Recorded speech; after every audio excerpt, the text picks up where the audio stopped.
Okay, we're going to call this meeting to order of the Sacramento City Council on Tuesday, February 7th, 2023 at 5 p.m. Madam Clerk, if you could please call the roll to establish a quorum. Thank you. Councilmember Kaplan? Here. Councilmember Laloe? Here. Councilmember Talamontes? Here. Councilmember Valenzuela? Here. Councilmember Maple? Here. Councilmember Jennings? Here. Mayor Pro Tem Vang? Here. And Vice Mayor Guerra. Here. For the record, Mayor Steinberg will be absent this evening. Yeah, thank you. And we do wish the mayor good health. He's I think getting what I probably had for the last month. So thank you again. If Councilmember Maple, if you could join us or lead us in the land acknowledgement and then the Pledge of Allegiance. Sure. All right, please rise for the opening acknowledgements in honor of Sacramento's indigenous people and tribal lands. To the original people of this land, the Nisenan people, the Southern Maidu, Valley and Plains Miwok, Patwin Wintun peoples, and the people of the Wilton Rancheria, Sacramento's only federally recognized tribe. May we acknowledge and honor the Native people who came before us and still walk beside us today on these ancestral lands by choosing to gather today in the active practice of acknowledgement and appreciation for Sacramento's indigenous people's history, contributions, and lives. Thank you. Now pledge. I pledge allegiance to the flag of the United States of America and to the republic for which it stands, one nation, under God, indivisible, with liberty and justice for all. Thank you very much, Council Member Maple. Let's see, Madam City Attorney, we didn't have closed session today. We did not. Thank you very much. We have a couple of special presentations. We're going to start off with the first one. The mayor was going to do this one, and it gives me actually great pleasure to ask Team Rubicon to come on up to the podium, and also with Daniel Bowers. I want to take this moment. Come on up to the podium here. Yes, and also with Daniel Bowers here, who has been running our Office of Emergency Services. I want to take this time to thank Team Rubicon for their extraordinary work. And the rest of the Northern California team in the recent storms. As you know, many folks pulled together to help out in this effort. Many of us on the City Council were out with our city crews, thanking them for their work. Well, this group of individuals, Team Rubicon, a nonprofit organizations of veterans, founded by veterans and composed of trained volunteers. They work particularly with local agencies as part of mutual aid network that includes the American Red Cross and FEMA. When Team Rubicon received the call for support from the City Office of Emergency Services during the evening of December 31st, they quickly mobilized, and early the following morning had wood-cutting teams deployed in supporting the storm response. While their initial work took place here in the city of Sacramento, during the following weeks, Team Rubicon would provide support throughout California, including Sacramento, Placer, San Mateo, and Ventura County. Because of the overwhelming storm damage, it was needed, and they stepped up for them. Here now, our very own Daniel Bowers, the city's Director of Emergency Management, to provide a summary of the storm response, and in addition, information about Team Rubicon's extraordinary work here in Sacramento. Please give a round of applause to Team Rubicon and our team here at Office of Emergency Services. Thank you very much. Good evening, Vice Mayor, members of the council. Very much appreciate that introduction. And Team Rubicon has been a phenomenal teammate throughout this storm response and recovery process. When we received the information from National Weather Service that we were looking at some atmospheric rivers coming in, the city proactively activated a crisis response team that incorporated all the different response departments in support of Department of Utilities, who is going to be our lead agency. We also, while winds were not forecasted, brought in our public works, our urban forestry team, to be ready for that. And I remember a few days before the New Year's Eve storm hit, we closed out that meeting was, while winds aren't forecasted, we need to be prepared and ready for that. And on the early hours of New Year's Eve, when I placed the call over to Team Rubicon and let them know about the, really, I would say, increase in storm activity that we were seeing, I asked them how soon that they could prepare and deploy. They were there within a few hours. From a team of volunteers, again, these are not paid disaster service workers. These are volunteers, many of them veterans of our armed services, many of them law enforcement veterans, fire veterans, other trades, but they are very skilled at what they do. And they brought to bear Sawyer teams. They responded out to priority calls, lessening the burden on our urban forestry crew. We responded out to right-of-way issues, made safe our critical infrastructure. I think they cleared out at least a couple fire stations of debris and hazards as well. It's very much immeasurable on some of the public safety mitigation work that they were able to do. But I have no doubt that lives were saved and injuries were reduced by the timely and quick and decisive action that Team Rubicon really exhibited throughout their 3-week deployment here. When those trees go down in the right-of-way, especially on a rainy, dark night, it is very hard for motorists to see. And when we get out there and we set up and we put out some traffic cones and things like that, and we have to move on to another scene, that's not the ideal choice. But with overburdened urban forestry crews who are trying to keep our critical infrastructure up and running, because that is the priority, it was a significant force multiplier having these Sawyer teams from Team Rubicon come out and clear those roadways and also make safe our critical infrastructure. The city can move a lot of water. We can do so pretty phenomenally through our Department of Utilities workers. But when we have issues with power outages, hindering that, when we have access to some of that critical infrastructure to provide backup power, that hinders our overall response. One thing that was very paramount throughout this entire response was Team Rubicon's ability to integrate with the city team and decisively respond when needed. Again, making safe the priority calls for critical infrastructure, but then also clearing our right-of-way. And they did it over and over again. And then they went back to Cal Expo each night where they slept in a cot. Got up the next morning, received their hot meal, and were back out for another 12-hour shift. And these are volunteers. It was pretty incredible to see them. And I made my way over there one morning and watched them as they rised out of their cots.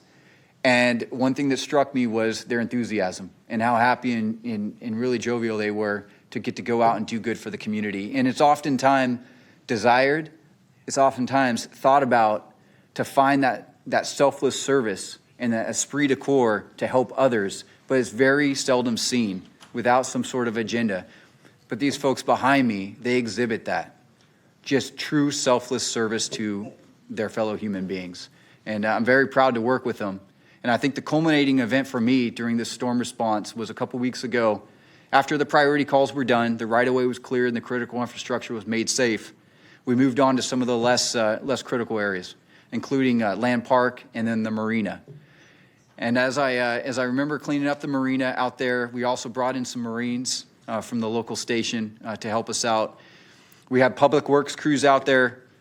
We had Team Rubicon Sawyers, Marines to carry debris, all working together in tandem cohesively to clear that marina area. And at that point, there was a couple issues that came because the water levels increased pretty high, caused a lot of debris in the water. And as it was coming down, there was some trees in there that as the water level recedes, it was going to cause damage to the marina. So we also brought out our other partners, SAC Fire, their Rescue 20 rig, and we all worked together to tackle this problem, where we hoisted these trees out of the river, pulled them up onto the bank, Team Rubicon Sawyers cut them up, and Public Works and Marines loaded them up and took it away. And I just remember reflecting on that as I watched that work go and get completed. Just the wonderful feeling of being part of such a cohesive and wonderful team, and how well you all integrated into that. So at this time, I'm going to turn it over to Brandon. Brandon led this organization locally, and then Norman was the incident commander. I'm going to turn it over to Brandon here to just introduce his team and to say a few more words. Brandon. Good evening, Brandon. Hello, everybody. So on the morning of January 1st, Craig Cooper here, and then Norman Corson, we put together a Sawyer team, went out and started conducting route clearance. Understanding the need, we then grew that operation up, and then we had Sacramento Squall, where we're staying at Gibson Ranch, and then we transferred over to Cal Expo. During that whole entire time, we had over 220 gray shirts on the ground throughout the country, just working in different strike teams, going not only to Sacramento, but to the county, and then other places too. And also during that time, we spun up operations in San Mateo, Santa Cruz. We sent out recon teams to Butte, and started in Ventura. Mel here, that was his first deployment with Team Rubicon. He always stepped into the arena. That's what we like to say. And Jillian right here, that was our food unit lead to make sure that everybody was happily fed, because you got to feed your army on the ground. And I just wanted to, they did a fantastic job, but I think the best thing for being a resident of the city of Sacramento is actually your emergency manager and his emergency management staff. Sometimes cities don't have it together, and this city really did. And I sat during those meetings, and it wasn't like any ego whatsoever. It's like, how can we help the residents of Sacramento? And it was an awesome experience. Thank you. No, well, thank you very much. And I want to, also, on behalf of the city of Sacramento, thank you for volunteering and coming in and sleeping on cots and making sure that as many of our workers were out working 12 hours, long hour days for multiple days at end, that mutual aid clearly shows that we're all just stronger together. So thank you with that. If everyone, please join in giving a big round of applause and thanking Team Rubicon for their efforts.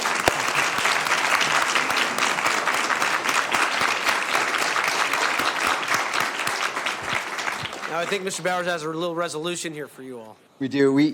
Vice Mayor, we have a certificate of recognition that we would like to present. And could we get a photo right in Yes, front if of you the could dais? bring Is him that- over here yep. to the front here, come on over, Yeah, go.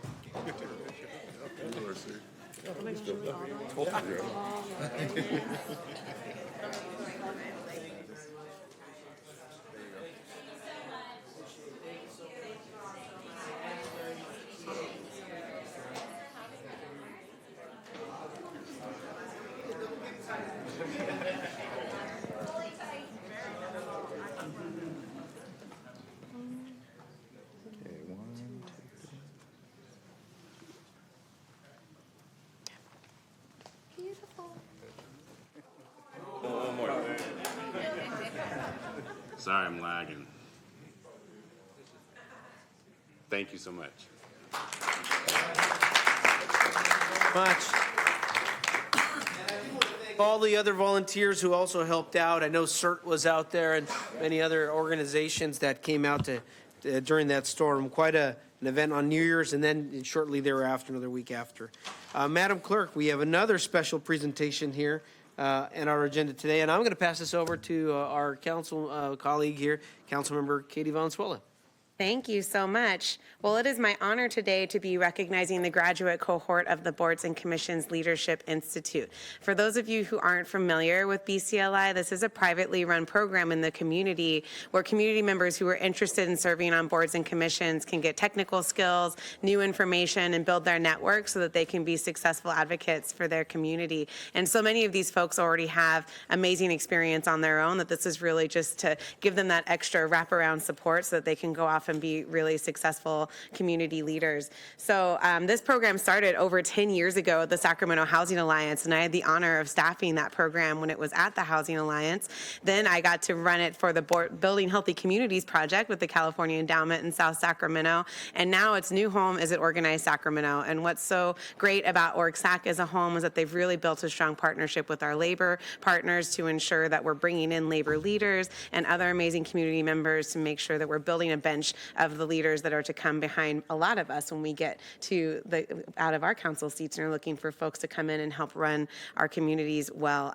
So I want to pass the baton here to a very illustrious BCLI alumni herself. I think she was in the first cohort. Yeah, Mai it's been 10 Vang. years. Yeah, so Mai Vang, would you, and Mai will give her comments, and then we have certificates, and I believe someone from the cohort will speak. But Yeah, go ahead, well, Mai. Yeah, thank you so much, Councilwoman Valenzuela. I am just so honored to co-present and recognize our graduate cohort from the 2023 Boards and Commission Leadership Institute. As you heard from Councilmember Valenzuela, I believe it's just so important to make sure that we build a bench of young progressive leaders here in Sacramento, and BCLI does exactly that. About 10 years ago, I was actually a student participant in BCLI, and as a proud alumni, what I can share with you is that, you know, in this space, it truly gave me the tools, the confidence, and the language to really articulate the struggles that were happening in my community and the tools to really begin to do advocacy work. That was right before yeah, 2013, that was right when I started organizing with HIP, Hmong Innovating Politics, and BCLI really provided that foundation.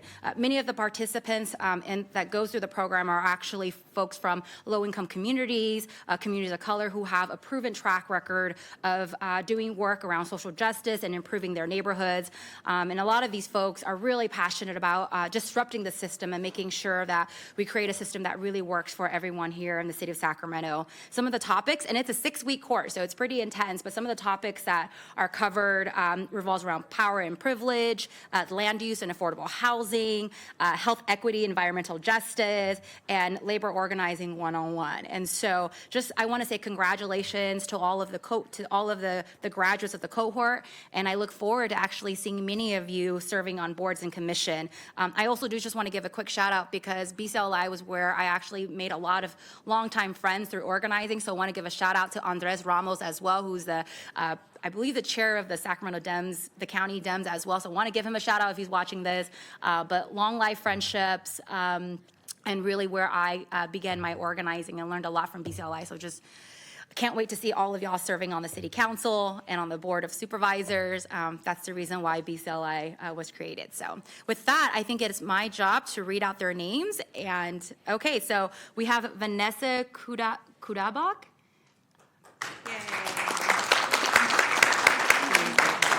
We're going to read everybody. Casey Thomas. Palmer. Oh, Claire's not here. Monica Madrid.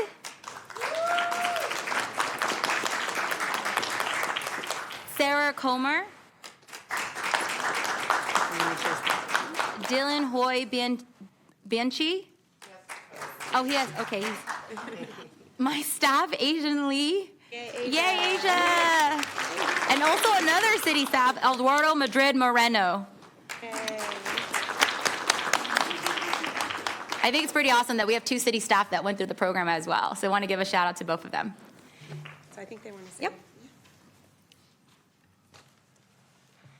Good evening. My name is Vanessa Cuddeback. I'm a teacher in Sacramento, a parent and local community activist here in Sacramento. I'm also a graduate of the most recent edition of the Boards and Commissions Leadership Institute. The students in my cohort all came to this program with an eagerness to learn and serve our local community. On behalf of my cohort, I would like to express our humble appreciation for all the incredible teachers and organizers of the program. First, I would like to thank Tammy Dramer and Eric Sunderland for their mentorship and ability to navigate us through this program. Becoming a member of a board or commission can feel daunting, and they truly empowered us with the knowledge and confidence to see ourselves on that path. They organized a team of experts that included labor leaders, board members, and activists that came in each weekend to guide us through the nuances and pressures of serving on a board. 2 of those inspiring teachers are sitting on this council, Councilmember Katie Valenzuela and Councilmember Mai Vang. Thank you for your encouragement, support, and the time you dedicated to this program. There were so many lessons learned at BCLI, but for me, the key element that was integrated into each class was a commitment to social justice. As a teacher, I have seen firsthand the impact of the decisions of members of boards and commissions and what they have on our local community. I experience on a daily basis the ripple effect of how money is spent, what needs in our community are being attended to, and what is being neglected. As a teacher, I try on a daily basis to fill in those gaps. Hopefully one day I will have the honor to serve on a board or commission and be a part of those decisions. When I do, I will commit myself to that vision of social justice in real time, as all too often those who are most affected by a decision in our community do not have a seat at the table. Finally, I want to acknowledge the fellow members in my cohort who are all already very invested and involved in supporting their communities. I learned perhaps the most through our conversations and look forward to seeing all they can accomplish. I now will pass the baton to Sarah Connor, a fellow member of our graduating class.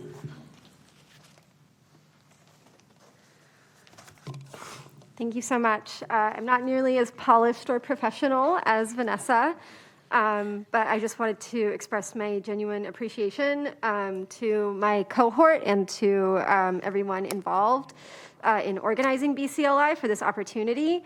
I'm really profoundly touched and moved by the faith and the passion that I've seen from this cohort.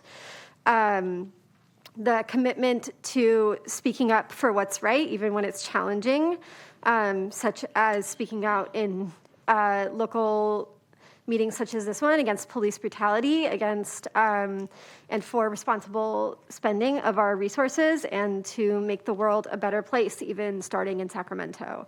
I didn't grow up here. I wasn't born here. I've been involved in organizing in the Davis and Sacramento area since 2012 when I attended UC Davis. And I'm really grateful to call this place my home. And I'm just unspeakably grateful for everyone that I've met here and everyone I see working to make Sacramento a better place and speak up for what's right. Thank you so much.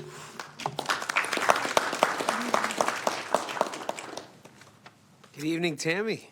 Good evening, Mr. Vice Mayor, right? My council member, Mr. Vice Mayor, yes. Thank you all for your service. I know you all didn't start here at the Sacramento City Council, so you understand how important it is to give people a stepping stone to service, to remove any barriers there might be, especially for low-income people and communities of color that haven't always participated in our small d democracy and how it works. And so that's our aim, is to get more people and on boards and commissions that better reflect our communities throughout Sacramento City and County and even the region.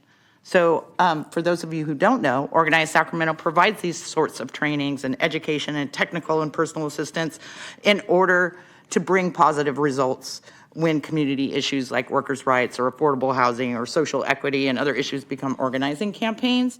But more importantly, we have to build a bench of people who are willing to serve, because a lot of people think democracy means voting every 4 years or every 2 years, but actually small d democracy doesn't function without our local boards and commissions.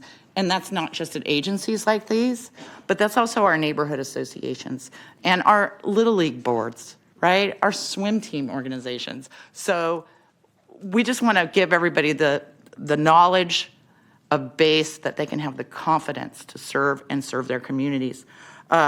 I also want to thank our sponsors, the Sacramento Progressive Communities, SMUD, the California Endowment, and the Sacramento Central Labor Council. And I want to thank our presenters this year. I want to thank Mayor Heather Fargo, labor leaders Bill Camp and John Shaban, Jasjeet Singh from the Sacramento City Unified School District Trustee Board, our board member Andres Ramos, who comes in and talks about Robert's rules and Rosenberg's rules and how to be confident in using those rules. The California Coalition for Rural Housing's Veronica Beatty, SMUD board member Dave Tamayo, former council member Lauren Hammond, environmental justice expert council member Katie Valenzuela, and council member Mai Vang, who served on the school board before she became a councilwoman. And then structural racialization expert Naila Pope Harden, that really challenges people's conceptions of where the world was and how it still remains, and there's a lot of work to do. So I also want to thank my partner, Eric Sunderland. We taught the transportation equity piece, and we also had a few other things to say along the way. So congratulations on finishing 6 Sundays and 5-hour sessions to our cohort. We love you guys, and hope you continue on and serve the community well. Thank you. Yeah, come on over to the front. We'd love to take a photo with you. I personally want to thank also, Monica here. She's been an advocate in the Latino community, also with many of our renters. And I started off as a renter and a planning commissioner before I got here. So we'll see her here shortly. Thank you. Thanks. Okay, let me go closer.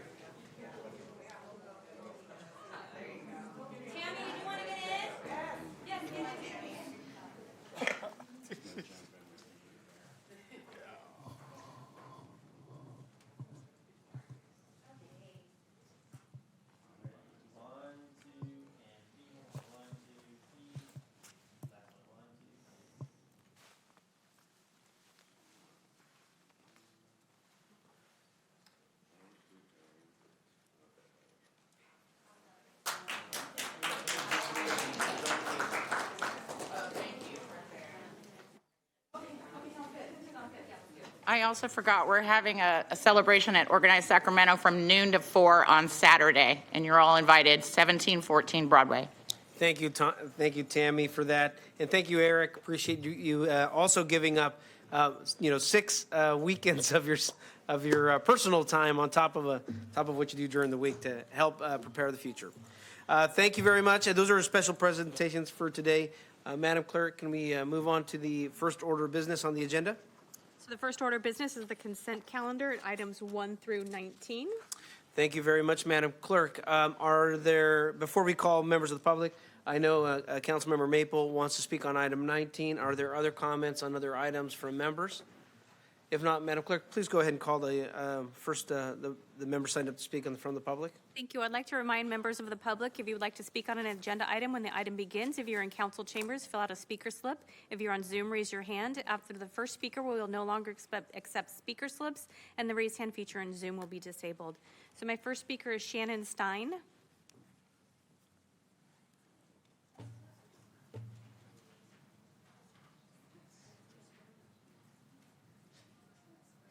And Shannon is speaking on item 19.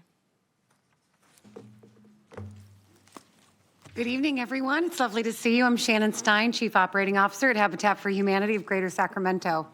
You have some really important items on your agenda this evening, which impact so many members of our community. As Habitat for Humanity of Greater Sacramento, we are honored to be the facilitators of some of the funds that you'll be allocating this evening to invest into the Greater Oak Park area, but specifically the Aggie Square Impact Zone.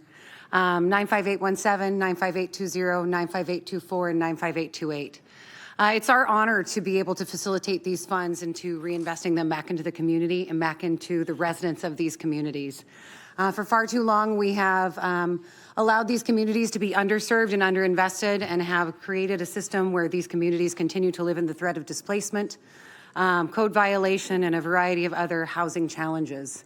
It is truly a thrill to be working with the Sacramento City Council and the leadership of Sacramento City to be able to see these challenges and to find pathways forward and to find solutions.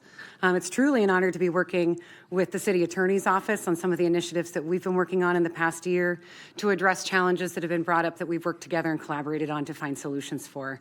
I encourage all of you to continue to follow on this path. I know that we got here because you listened to community feedback. There were surveys done. There were open meetings held. There were town councils held. You took the time to allow your constituents to provide their feedback, and you listened to them. And in doing so, you are making phenomenal decisions in regards to how to invest city money responsibly. I encourage you, in fact, I implore you as a resident and as a constituent of District 7 and of this city to continue to listen to your constituents and continue to make decisions about how they would like you to invest these funds, and realize the impact that you have the ability to create when you listen to your constituency. We're thrilled to be your partner on this. Thank you. Thank you for your comments. Vice Mayor, I have no more speakers. Thank you very much. Let me bring this back to the council. Councilmember Maple. Yeah, I just wanted to say, first of all, that this is a really exciting set of programs. I was actually serving on the Oak Park Neighborhood Association when Sacramento Investment Without Displacement was pushing for the Community Benefits Agreement. So that's a collaboration of a lot of different groups, and it was fitting that Tammy Dramer was here just a minute ago because she was a really integral part of that program and that push. And so I'm just really grateful for staff for working on this over many months. I know this is a result of the community coming together, staff working on this and advocating for this agreement. I appreciate that the focus has been on ensuring not just that we build housing, but that we focus on affordable housing in particular, that we are keeping folks in their homes through home repair and electrification services, improving our energy efficiency and lowering utility bills. So that's a huge component as well. And supporting low-income home ownership opportunities through Habitat and education and outreach. So I'm really excited about this. This is so great to see it come from that moment to now and now into fruition. And I just wanted to make one request as we move forward from staff is that, if we can come back in 12 months with some data on how the program has operated, so how well it's worked, how do we determine what success looks like for ourselves, and whether or not something like this can be replicated. So if there are other projects in the city, especially in some of our other areas that might benefit from these types of programs, how could we maybe incorporate those? Thank you. Thank you. Is that a motion with direction, Councilmember Maple? Yes. Good. It's been properly moved. Is there a second? Great, thank you. It's been properly moved in second. I do also want to thank all of our housing staff and community members involved in the community development agreement. He's out sick today, but Mayor Steinberg and Councilmember Chenier, Tammy Draymond, all the folks at Investment Without Displacement who were involved in getting us to this point here. With that, Madam Clerk, I'll go ahead and, rather than call the roll, all those in favor, please signify by saying aye. Oh, wait, Councilmember Jennings. Just want to know, I'm sorry, I just want to know, are you taking the whole consent calendar or just 19? That was just a comment on 19, but the whole consent calendar. Okay, just want to be clear. Yeah, motion is to approve the consent calendar, properly moved and seconded. All those in favor signify by saying aye. Aye. Thank you very much. Madam Clerk, I'll move on to our next item today. Thank you, Vice Mayor. Your next item is item 20, a public hearing. It's a City Council Housing Authority authorization to execute a conditional loan commitment in the amount of $2,545,000 and disposition and development agreement for the properties at 5266 to 5340 Young Street and 5700 Stockton Boulevard with San Juan Municipal Housing Associates LP for the San Juan Apartments by Mutual Housing Apartments project.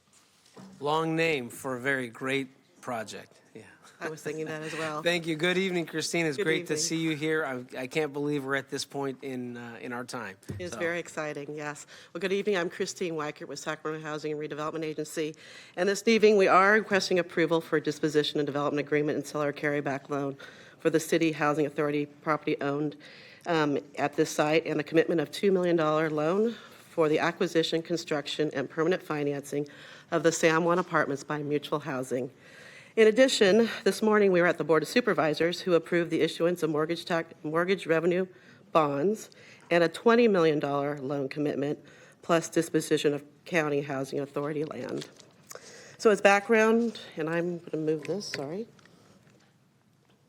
Yes.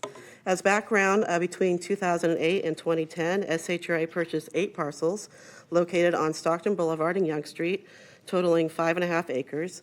The site included 3 large parcels in the unincorporated county and 5 smaller parcels in the city. The parcels were purchased with former redevelopment and neighborhood stabilization funds. In November 2016, SHRA received approval for a vacant lot disposition strategy, which included the San Juan site, and request proposals was issued to solicit affordable housing developers. A selection committee awarded the project to Mutual Housing California, and their proposal for the site included family, workforce, and permanent supportive housing. Given funding limitations, the project has since been phased. The first phase and subject of this report includes the 5 parcels in the city and 2 located in the county. The phase 1 site is 4.2 acres, and SHRA will clean up contaminated soil on one of the county parcels prior to selling the project and the land. The project is 113 units comprised of 1, 2, and 3 bedrooms, includes ranges of incomes from 30% to 60% of area median income, and development includes 12 buildings, a community room, playground, swimming pool, and the total project cost is $75 million. In addition to the $22 million in SHRA funding, financing for the project includes low-income housing tax credits, SMUD rebates, and a conventional loan. The project was also awarded Green Means Go funding in the amount of $2 million from the Sacramento Area Council of Governments, and the funding will pay for a portion of the off-site improvements. The developer Mutual Housing will also serve as property manager and resident service provider at the site. The second phase of development includes the remaining county parcel located at 5716 Stockton Boulevard and is expected to include approximately 70 units of permanent supportive housing, and staff anticipates returning for approvals of that second phase of the project in 2013. So this slide helps to illustrate the city parcels in yellow and the county in blue. In addition, you can see phase 1 of the project, which is being funded with the actions in this staff report, and we hope to return with approvals for phase 2 in the coming months. So in conclusion, we're requesting approval of the funding and disposition of land for this project, and staff from Mutual Housing and Sacramento Housing and Redevelopment Agency are here to answer any questions you may have. Great, thank you very much, Christine. Let me ask the clerk to see if there are any comments from the public. Yes, Vice Mayor, I have one speaker slip from Keith Bloom.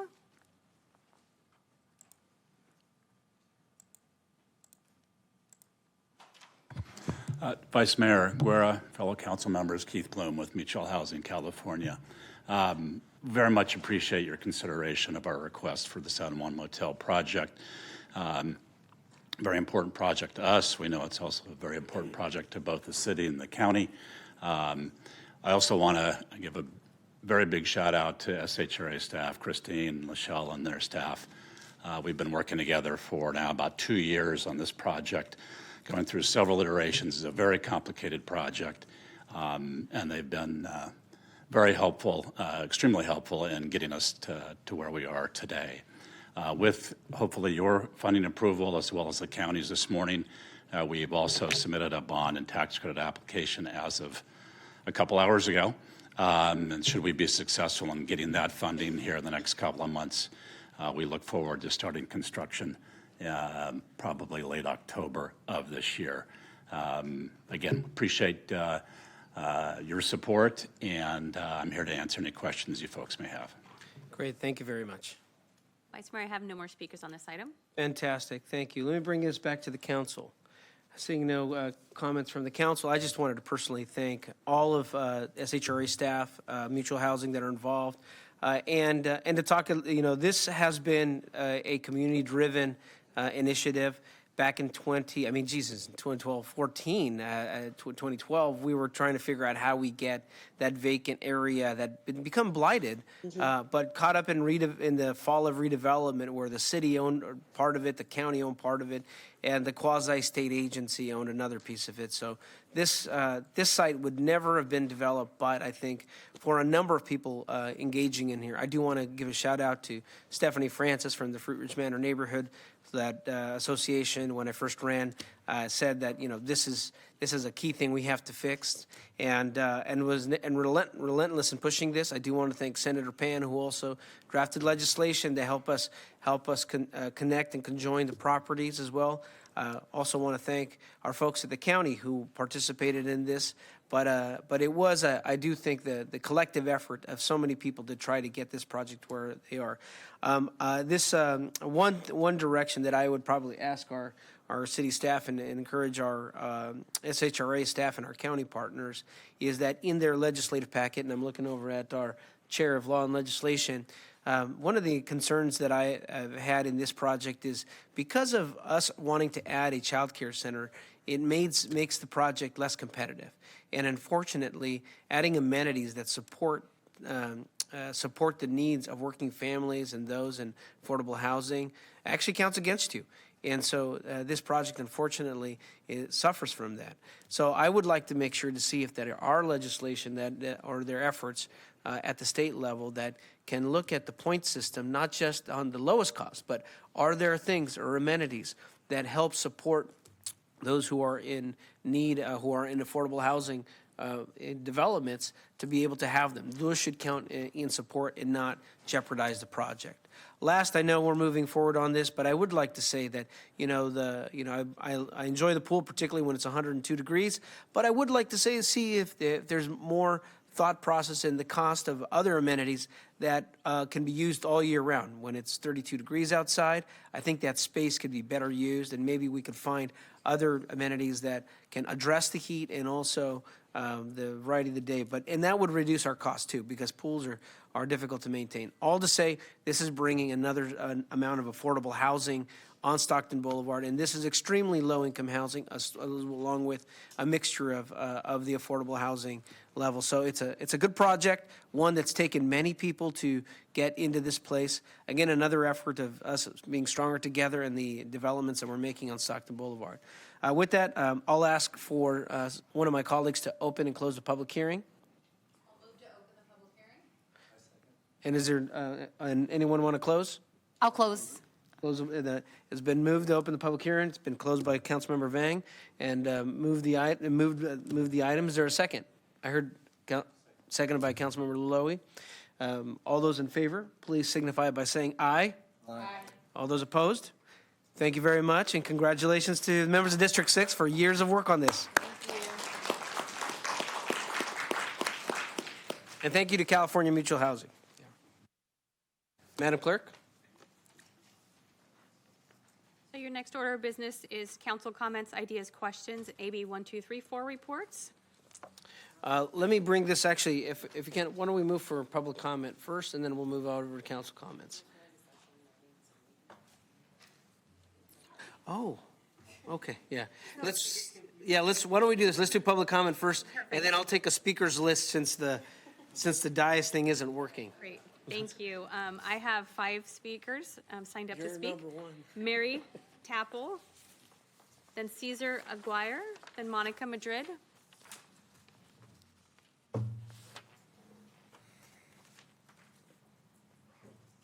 Hey, Sean, you want to speak public?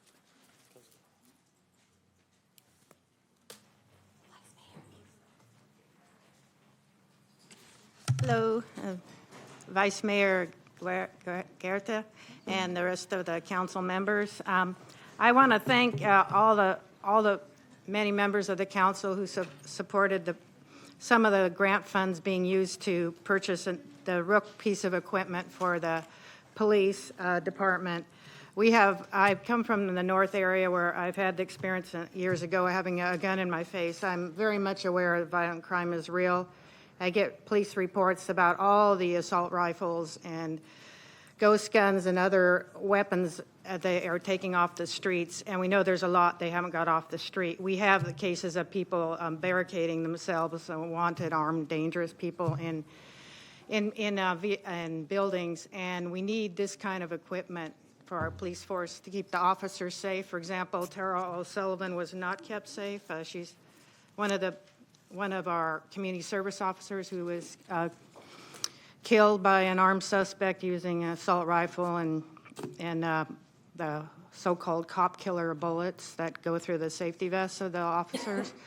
And she at the time was responding to domestic violence, and she was trying to guard a woman trying to get her personal possessions back from a very violent partner.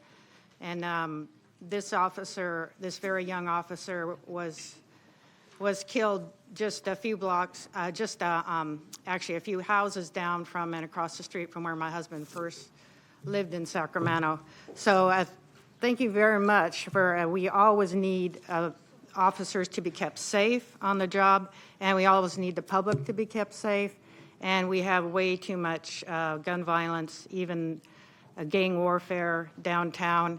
And a huge number of the victims of violent crime are women, both in domestic violence and other forms of violence. So I hope you keep that in mind. Thank you for your comments. Your time is complete. Okay, thank you. Our next speaker is Cesar Aguirre, Monica Madrid, then Kyle Williams.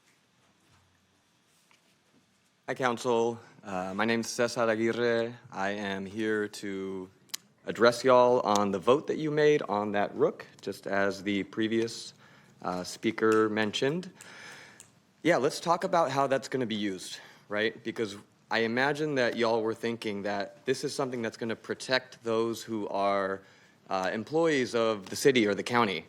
But from what I've seen, these are used outside of people's homes. These are armored military vehicles. They're not cheap, right?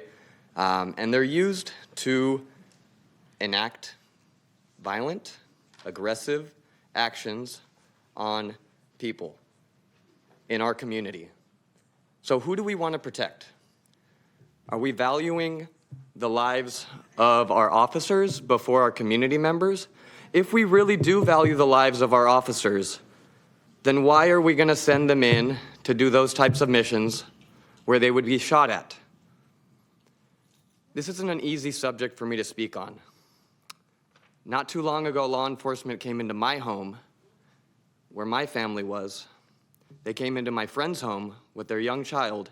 They came in with loaded guns. They pointed the gun at me, and they were justified in doing that, even though they knew I did not have a weapon. They knew that. So now think about what kind of justification is going to be used to use this Rook. And are these police officers going to fear whether or not they should be shooting into this building? Because now they're going to have a shield to do that, right? So they won't be worried about whether or not there's going to be shots fired back at them. I had so many high hopes for you, Katie, Maple, for you, Karina. State your point. Council members? I cannot speak to my city council. Can I have my time back? Point of- you can have Mr. your time Jennings? back. You can have your time back. Point of order. Madam Clerk, please hold the time. Councilmember Jennings, state your point. Point of order. Can legal speak to that as far as calling out the names of council members? Perhaps Councilmember Jennings, you mean they should direct clerk. all comments to If you'd them. like, sir, I can speak to you too, Rick Jennings. Yeah, I can speak to each and every one of you who voted for that rook, okay? Because as far as I know, only Mai and Katie knew not to. Mr. Aguirre, hold on one moment. Your time is complete. No, wait, hold on. Madam Clerk asked you to hold the time. He did have 5 seconds. Hold on one quick second. We had a point of order, and Councilmember Jennings asked whether the council rules allows for speaking to individual council members. Correct, and he had 5 seconds left at that point. Would you like me to put 10 on the clock? So Put it's 10 on the complete? clock back, Thank yes. you. Yeah. So, Chair, just But the question is here, can you clarify the council rules of speaking to an individual council Yeah, member? let's clarify. Yes, as the city attorney just stated, you should address your comments to the full council, not. Mr. Aguirre, please address to the full I council. am severely disappointed that Katie Maple and Karina Talamantes, among our city council, as well as all the other city council members who voted in favor of the rook, did that, because that was a huge mistake. We know better, and we should do Thank you for better. your comments. Your time is complete. Our next speaker is Monica Madrid, then Kyle Williams.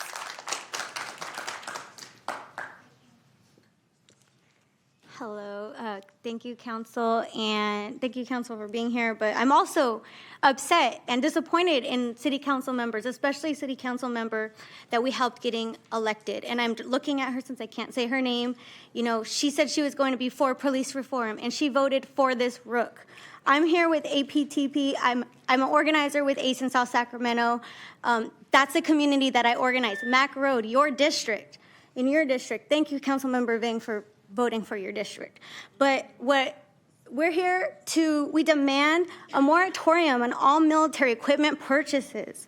We demand a city council approve the Sacramento City Council Police Commission's recommendations on military equipment use.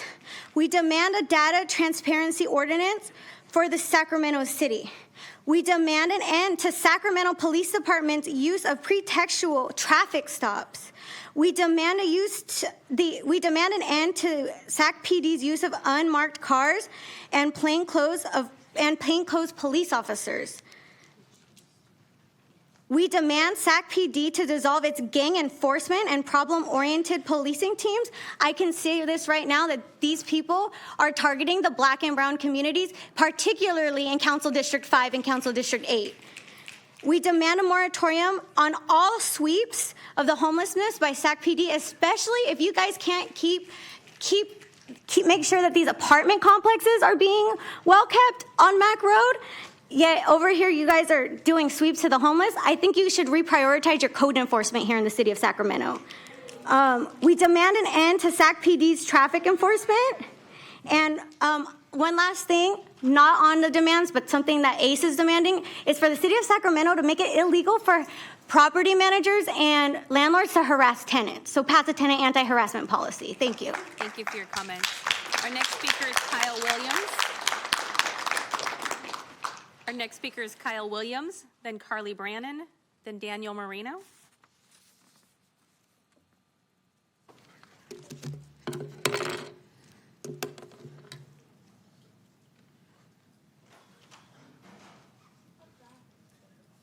We ready? Please proceed. Thank you for serving and taking the time to do what it takes to get elected. I mean that, really. I mean, I think most of you are on the other side of the fence of me, then whatever, but I might find out. I don't know if I can do this or not. Half of this is to find out what I can and can't do up here. Again, thank you. May I ask you to raise your hands to which of you are registered Republican? Is that possible? Would anybody mind raising? Excuse me, one moment. Pause the timer, please. Pause the timer, please. Councilmember Kaplan, state your point. Just point of order, I think it would help if we could have the city attorney clarify whether during public comments, council members can actually comply or reply and have a dialogue. Madam Clerk and Madam City Attorney, can you respond to the point of order? Sure, Vice Mayor. How many in this audience are Republican? On public comments, We're going to please keep your comments right now while we're trying to conduct the meeting. All you gotta do is fill out a form. Please keep your disruptions down. Okay, Madam City Attorney, please respond to the question by the Councilmember Kaplan. yes, this is public comment on matters not on the agenda. The public can speak within 2 minutes, but the council cannot respond to it or provide any Thank you comments. very much. Nor Okay. can they be asked questions and asked to be respond. Okay, thank you very much. Councilmember Kaplan, was that answer to your point of inquiry? Yes. Okay. Okay. Who are not aware of the rules that during public comment, we can't respond. You can't respond to that. Okay, thank you. All right. Continue. Thank you. May I ask of you, I have cards up here, and there's 6 of them. I figure all of you would be interested in it. But anyway, I have solutions to the leaf blowing problem, which already kicked in. I don't know if you all live in Midtown or whatever, but I asked 2 guys why they're blowing leaves today. I don't know if you've noticed, but there's no leaves. February through August, we don't have leaves. They blow dust around. So I thought, one of these days, somebody in this council is going to figure out that maybe you could ask, and to everybody watching, maybe ask your renter or your people to just blow once a month. Something like that. Because all they do is blow dust around. I mean, it's silly. May I ask you guys? All right. Can we pause the timer? Please pause the gentleman's time here. Can please maintain conduct in the room. If not, we'll have to adjourn the meeting. You can have your chance, ma'am. Thank you. You may continue. Okay, I don't know if I have how much time I got back or whatever. And may I ask of you, how many of you have homeless sleeping regularly with tents or the like within 3 blocks of you? Could you write that down with your name and give it to the front desk? I would be curious as all heck. For why? Because I don't think they have them in their neighborhoods, they're in our neighborhoods. Is that a problem? Yes, it's a problem, because they'd care differently if it was. Thank you for your comments. Your time is complete. Our next speaker is Carly Brannon, then Daniel Moreno, then Jerry Santarpia.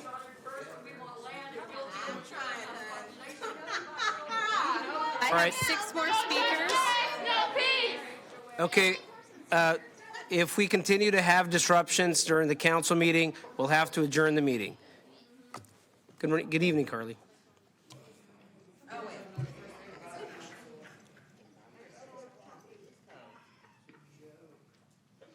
Please start the timer. I think it's really interesting that you moved public comment for off agenda to in front of the public discussion calendar items, or item, there was only one. That was clearly done with intent to silence the people who are here to speak to you. Very clear. You guys have done this before. This is awful. This is not democracy. This is not how our government should be run. Okay? Because you've done this, there are people who were not able to sign up in time to speak. You've done this on purpose. One person came up here and read some demands. I'm going to extrapolate a little bit on one of them. There's a demand to end the use of unmarked cars and plainclothes police officers. So I'm going to talk a little bit about Armani Lee. He was chased by undercover cops. They jumped out of their vehicle. They attacked him. They shot him. They never announced that they were police. They thought he had bled out and was dead. They were allowing him to bleed out before calling EMS to come and treat him. When the police chief came in here to talk to you guys, he said, unfortunately, the suspect lived. And because he lived, he went to court, and despite being attacked by people who never announced themselves as police, he was charged with all kinds of shit, and he's in jail for a very long time because he was attacked by violent, white supremacist Sacramento Police Department. One of the names that we have on this list here is Jeremy Southern. He was murdered by Sacramento police in student housing. I went there that evening to investigate his murder. I met his girlfriend. When she found out that he died, she called me screaming that she wanted to die. And I had... Thank you for your comments. Your time is complete.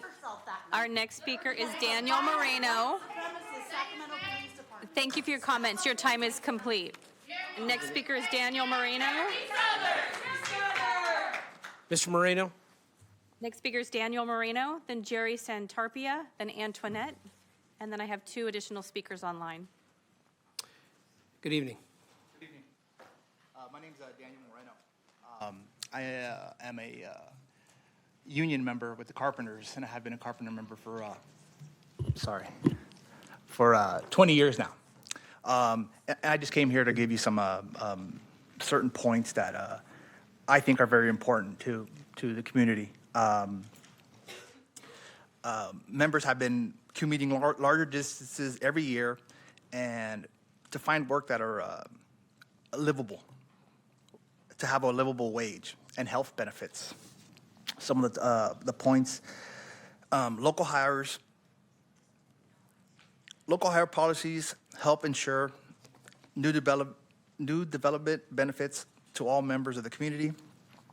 Local hire helps to ensure that money generated by new developments stay in our community and form sale taxes for property tax revenues. Two-thirds on apprenticeships. 2/3 of construction apprentices are people of color. Because of the increased wage and lack of student debt, construction apprenticeships can be a better option for many young people that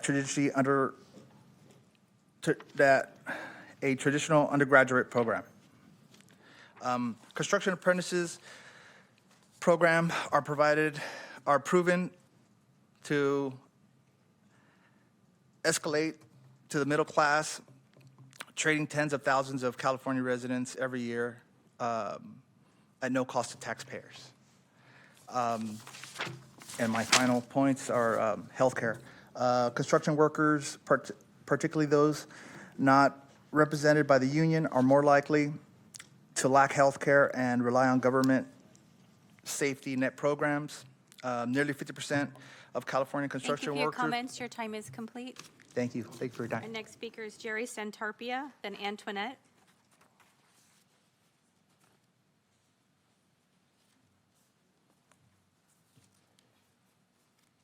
All right. Good evening, committee. Thank you for the opportunity to speak here.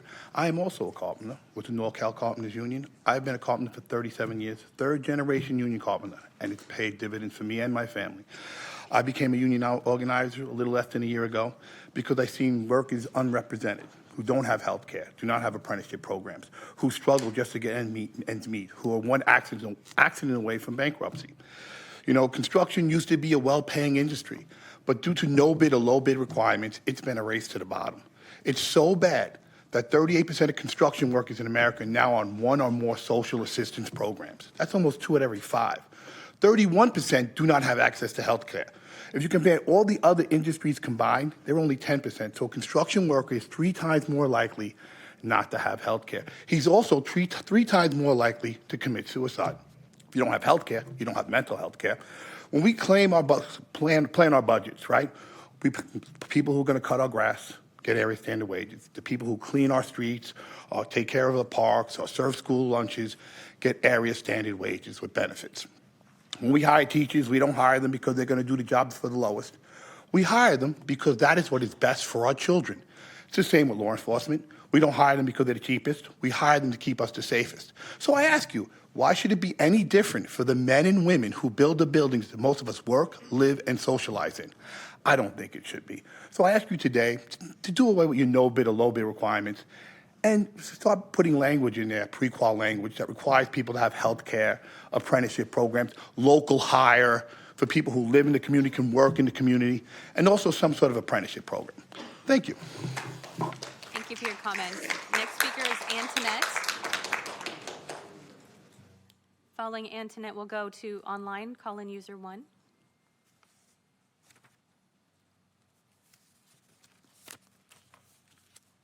Good evening.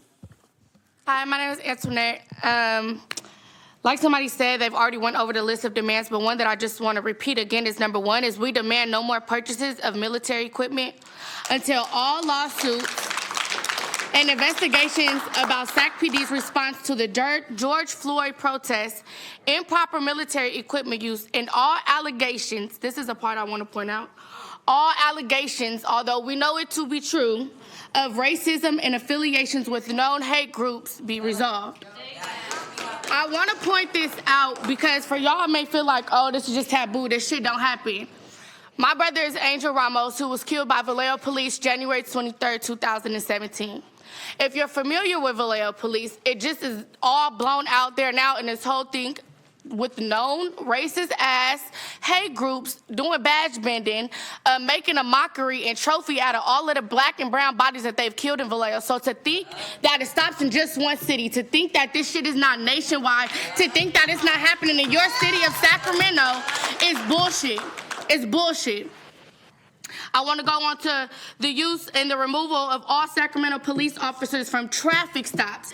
Well, we know that majority of traffic stops to black and brown bodies end up with black and brown bodies being killed. If y'all can't honor that, if y'all don't recognize that, you as a black man, and all of y'all here as people of color, however else y'all identify, if you think it can't be you being pulled over and killed, if you think it can't be your sons, your daughters, your grandkids being pulled over and being killed for the color of their skin, goddamn it, we is in fucking Black History Month and what movement has been made. The last one that I also want to point out, the use of unmarked cars and plainclothes police officers. Again, to think that Sacramento is high and mighty and an excuse from it is not. Because of my brother's police case, we've had officers come up to my sister after nightclubs, threatening us to shut down our lawsuits against the officers. Thank you for your comments. Thank you for your comments. Your time is complete. Thank you for your comments. Your time is complete. Thank you for your comments. Your time complete. If you continue to speak, I'm going to have to ask you to leave. Thank you. Thank you for your comments. Your time is complete. If you continue to speak, we're going to have to ask you to leave. Thank you very much. Madam Clerk, please move on to the next item. Thank you. Next speaker is call-in user 1. Call-in user 1. Yes. This is Lambert Davis of To the Bay and Back Cheesecakes, and people need to get familiar with me because we're building momentum now to put things in perspective at City Hall. I've been involved with many interactions with the city, specifically the city manager's office. They have 5 divisions there. People need to study what that's about. Last week, I encountered something that is just another example. Here we are the only, first of all, I have a following of tremendous millennials of all races in this city that support me. I'm a baby boomer.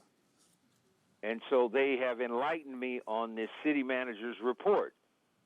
And I have to stay focused on that because there's a process to put something on the agenda.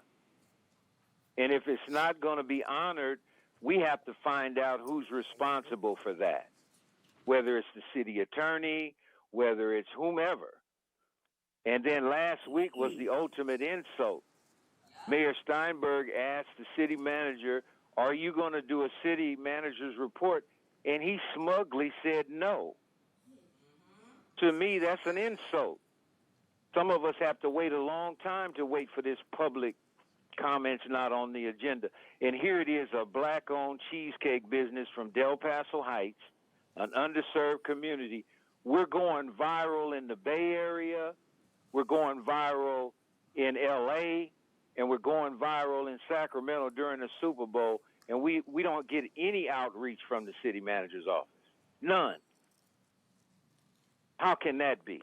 And then Thank you for your comments. Your time is complete.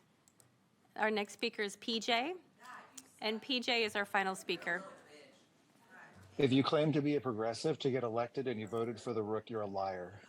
If you voted for the Rook and used the death of a black man, his family's mourning for your own gross photo ops like council members not in attendance, as well as those newly elected women who seem to view black folks like a political pawns, who use council members' life being threatened as justification for voting against her vote. It's cynical and gross. We demand a moratorium on all military equipment purchases. We are not at war. We are not at war. We are not your enemies.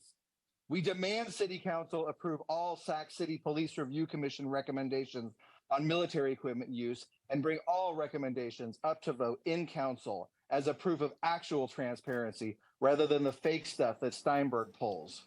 We demand a data transparency ordinance for Sacramento City. I demand that all police body cams be saved remotely on servers inaccessible to police to review so they can formulate the reports that attempt to justify their illegal actions. I demand those videos be available to the public to review so we can see the ways they treat the homeless, the way they treat those who they view as less than them. We demand an end to Sac PD's use of protectual traffic stops that have been shown to be racist specifically in the city. Literal statistics, a literal report show that they are pulled over at higher rates than the number of them in our communities. We demand an end to Sac PD's use of unmarked cars and plainclothes police officers. We demand Sac PD dissolve its gang enforcement policing teams.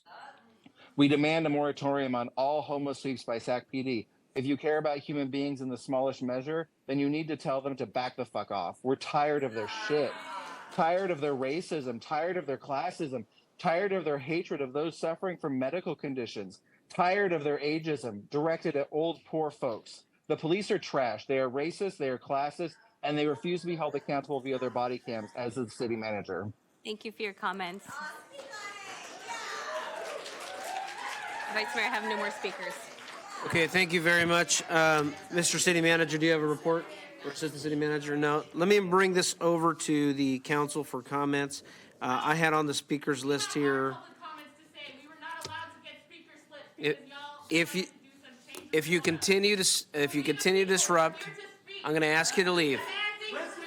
If you continue to disrupt the meeting, we're going to leave. Members of the public, if you continue to engage, we're going to adjourn the meeting. Okay, this is the second remark. Okay, Madam City Attorney and Madam City Clerk, we are adjourning the meeting because under Council Rules 5, we can no longer continue the meeting. Thank you very much, Madam City Attorney. Well, let's see. Do we have conduct? Okay, we've got conduct again.